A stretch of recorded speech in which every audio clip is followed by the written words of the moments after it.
దేవునికి స్తోత్రం.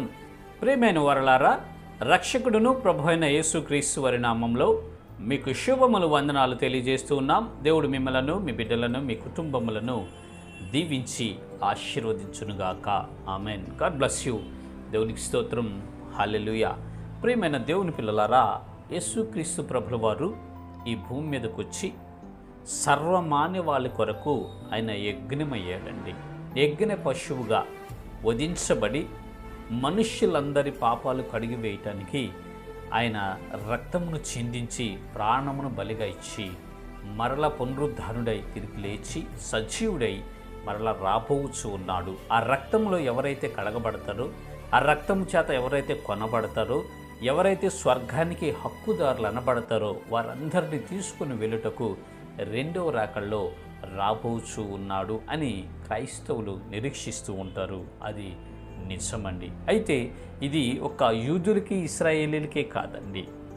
ఈ రక్షణ కార్యం అనేది ఈ భూమి మీద నివసిస్తున్న ప్రతి మనిషికి ఈ అవకాశాన్ని దేవుడిచ్చినట్లుగా మనము గ్రహించగలం. చూద్దాము లేఖన భాగము అపోస్తుల కార్యముల పుస్తకము 11వ అధ్యాయము 18వ వచనములో ఈ మాటలే దేవుడు రాయించి ఉన్నాడు. వారి మాటలు విని మరేమి అడ్డము చెప్పక, అట్లయితే అన్యజనులకును దేవుడు జీవార్థమైన మారు మనస్సు దయచేసి ఉన్నాడని చెప్పుకొనుచు దేవుని మహిమపరిచిరి. దేవునికి స్తోత్రం. హల్లెలూయా. అన్యజనులకు సైతము జీవార్థమైనటువంటి మారు మనస్సు దయచేసి పరలోక రాజ్యమును దేవుడు వారికి అనుగ్రహించబోతున్నాడని ఆనాడు ఉన్నటువంటి ఆది అపోస్తులు యూదులుగా ఉండి అపోస్తులుగా మార్చబడినటువంటి వారు చెప్పుకుంటున్నట్లుగా ఇక్కడ మనము గమనించగలమండి. యేసుక్రీస్తు ప్రభుల వారు మొదట తన స్వజనుల యొద్దకు పంపబడ్డాడు. ఇశ్రాయేలు వారి కొరకు పంపబడితే వారు తృణీకరించారు ఆయనను. ఆ రక్షణ అనేది ప్రజలందరికీ అందుబాటులోకి రావటం మనము చూస్తామండి. ఎవరైతే యేసు ప్రభువారి యందు విశ్వాసం ఉంచుతారో, ఎవరైతే యేసు ప్రభువారు రక్షకుడు, నా పాపాల కొరకు ఆయన చనిపోయాడు, ఆయన రక్తము వలనే నాకు విమోచన కలుగుతుంది, నేను స్వర్గానికి హక్కుదారుని అవుతాను అని ఎవరైతే విశ్వసించి నమ్మి బాప్తిస్మం పొందుతారో వారు రక్షించబడి దేవుని రాజ్యానికి హక్కుదారులు అవుతారు. ప్రియమైన పిల్లలారా, ఈ సన్నివేశం కూడా అదేనండి. కొర్నేలి అనే ఆయన ఇటలీ పటాలంలో శతాధిపతిగా ఉంటూ ఉన్నాడు.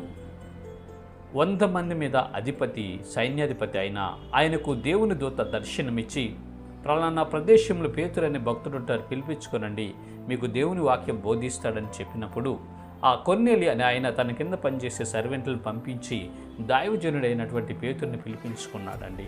అతను వచ్చేలోపు తనకు బంధువులను, దగ్గర సంబంధం కలిగిన వారందరినీ ఒక ఇంటిలో చేర్చి ఆయన రాక కొరకు ఎదురు చూస్తూ ఉన్నప్పుడు పేతురు గారు వచ్చి వారికి దేవునిని గురించిన, యేసు గురించిన సువార్త వారికి ప్రకటించినప్పుడు వెంటనే వాళ్ళు నమ్మి బాప్తిస్మం పొందినట్లుగా, వెంటనే వారు పరిశుద్ధాత్మ శక్తితో నింపబడినట్లుగా మనం చూస్తాం. ఆ గదిలోనే ఎప్పుడైతే దేవుని గురించి వాక్యం చెప్తూ ఉన్నాడో పేతురు భక్తుడు, పరిశుద్ధాత్మ దేవుడు వారి మీదకి దిగి ఆత్మతో నింపబడి భాషలు మాట్లాడినట్లు మనం చూస్తాము ఈ అధ్యాయంలోనే. ప్రియమైన పిల్లలారా, ఈ రక్షణ అనేది అన్ని జనులకు సైతం జీవార్థంగా మార్చబడి ఉన్నది. దయచేసి గమనించండి.